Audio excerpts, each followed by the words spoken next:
amis, à la manière de Georges Perec et de son livre « Je me souviens », je vais faire un petit tour avant de m'en aller sur ces 6 années passées dans ce beau musée, avec tant de souvenirs qui me resteront accrochés à la mémoire et au cœur, et tous ces projets réalisés grâce à l'équipe du musée, grâce à mes collègues des autres institutions rennaises, avec qui les collaborations furent toujours aisées et fructueuses, et aussi et avant tout grâce aux artistes.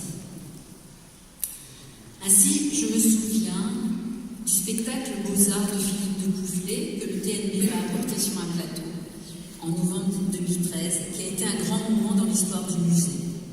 Des œuvres de toutes les périodes étaient le support de performances, de scénettes, de chorégraphies drôles et surprenantes qui faisaient parler un portrait du XVIIe sous les traits de Gainsbourg, où tourbillonnait le grand casque de la loi. Soudain, les œuvres du musée apparaissaient dans leur intemporalité et leur actualité toujours vivante. De la même manière, des artistes se sont emparés à plusieurs reprises d'œuvres du musée pour en faire leur miel. Je me souviens, lors de l'exposition des Inconnus dans la maison, Guillaume Pinard créant, à partir d'une nature morte du 19e, un dessin mural monumental au fusain sur le mur du patio, œuvre qui restera un souvenir impérissable dans la mémoire de tous ceux qui l'ont admiré. Je me souviens du Lave en Brandebourg concevant une fiction avec des sculptures du 19e siècle posées sur un grand drapé rouge, et d'Alexandre Périgot empruntant actuellement les anonymes de nos réserves pour son installation Mon nom et personne. Je me souviens de la Naora de Maurizio Cattelan, qui répondait à la descente de croix de Charles Brun en un dialogue fécond. Je me souviens tout particulièrement de certaines expositions temporaires, comme Giuseppe de Ribera et 3 nuits pour une renaissance, avec 4 peintures de Georges Delatour réunies en majesté à Rennes puis à Nantes. Je me souviens de la découverte des magnifiques feuilles de dessins français et italiens du cabinet d'art graphique dans Dessiner pour créer, Léonard Raphaël Michel-Ange et Disegno 2. Je me souviens de la rétrospective de Gilles Ayot, exposition qui a permis la redécouverte de cet artiste français majeur. Je me souviens des 3 biennales des ateliers de Rennes, Quétail, Uncorporated et à Gris Ouvert qui ont associé le musée comme un lieu majeur de cette manifestation rennaise. Je me souviens de l'exposition et de la donation d'Enrico Zagnartu, artiste chilien surréaliste découvert avec Laurent Saint-Bernon. Je me souviens de la magnifique rétrospective de Thomas Hubert et de sa belle leçon, et aussi de l'exposition de Camille Baudet, charmant narrateur de Rennes et de la Bretagne.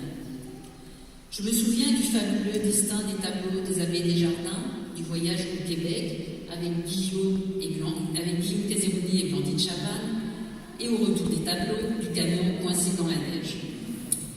Je me souviens des monstrueuses tentures du Parlement de Bretagne et des performances des techniciens pour accrocher ces tapisseries de 5 mètres de haut. Je me souviens des prouesses des femmes artistes, tout particulièrement de Carole Rivalin, peignant sur son échafaudage l'escalier du patio, d'Anne-Flore Cabanis installant ses cendres sur la façade du musée, et de Julie Fortier réalisant son nuage fait de 3000 touches à parfum fixées au mur du patio par une équipe de 15 étudiants pendant 2 semaines. Je me souviens de sculpter, faire à l'atelier avec la Criée et le Frac Bretagne, de notre connivence entre Sophie Kaplan et Catherine Elgar lors de la préparation et de l'épique montage avec l'équipe technique, Christian Le Breton, Gérard Carcarossa, Ronan Giquel, Pascal d'Aragon et Valérie Henry. Je me souviens de Pascal Rivet sur sa moissonneuse batteuse, du poids des sculptures de Benoît-Marie Morisseau, de Wary Giquel et Pascal Juliet Tréblot, qui a donné des sueurs froides à Christian Le Breton et à moi-même. Et des rideaux de Dominique Desquières qu'il fallait empeser avec du sirop de sucre, préparé dans la cantine municipale rue Vasselot, du dîner de chauve-souris de Laurent Dution, des délicats entrelacs de Christelle Familiari et de la performance Persos Bayard, d'Aurélie Ferroel et Florentine Guédon. Je me souviens de la création du fonds de dotation avec Benoît Ollier lors de qui nous a permis de réunir les fonds nécessaires à cette acquisition majeure et a suscité le don d'un autre tableau de la même série qui vient juste d'être restauré. Je me souviens de Caroline Resson qui a succédé à Benoît et avec qui le mécénat allait tambour battant et a permis l'acquisition de la vagante endormie de Jean-Baptiste Marie-Pierre et de 270 dessins d'Armand Félix Jobé-Duval avec la belle opération Un don égale un dessin, et dont vous pouvez voir une partie exposée au premier étage, mais a aussi permis des restaurations comme celle de la Tour de Nankin, œuvre majeure du cabinet de curiosité et soutenue par la DEFAF. Je me souviens des nombreuses acquisitions et dépôts. En art ancien, 56 peintures et 600 dessins. En art contemporain, 100 peintures, 90 dessins et 20 reliefs et sculptures. Je me souviens du soutien indéfectible d'Evelyne Schmitt et du son rire communicatif. Je me souviens des visites passionnantes et marathoniennes dans les réserves du FNAC avec Aude Baudet. Je me souviens des festivals auxquels nous avons participé, maintenant Jazz à l'Ouest, Rue des Livres, Autre Mesure, Travelling, Oudac, Zanzan, Tam Tam, le Cercle Celtique, et même des répétitions des transmusicales dans le Passion. Je me souviens de Chantal Mélif m'expliquant les nombreux acronymes de la ville de Rennes, pour moi sibyllin. Je me souviens de la première fois où j'ai mis les pieds dans une prison, grâce à l'exposition des détenus de Ming au centre pénitentiaire de Rennes et aux ateliers réalisés par les médiatrices Odile S. et Marine Certain.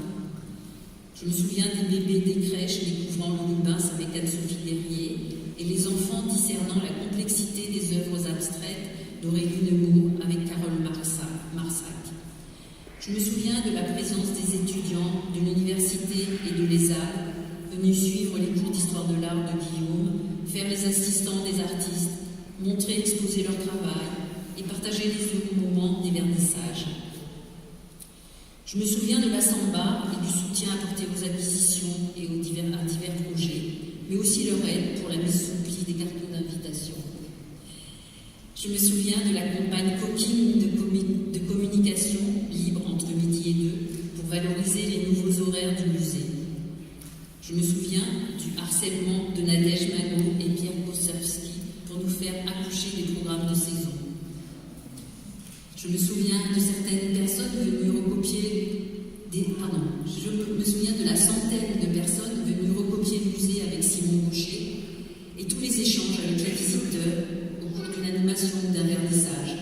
Je me souviens de Rose qui vient tous les jours au musée et d'Alain, le gardien de nuit.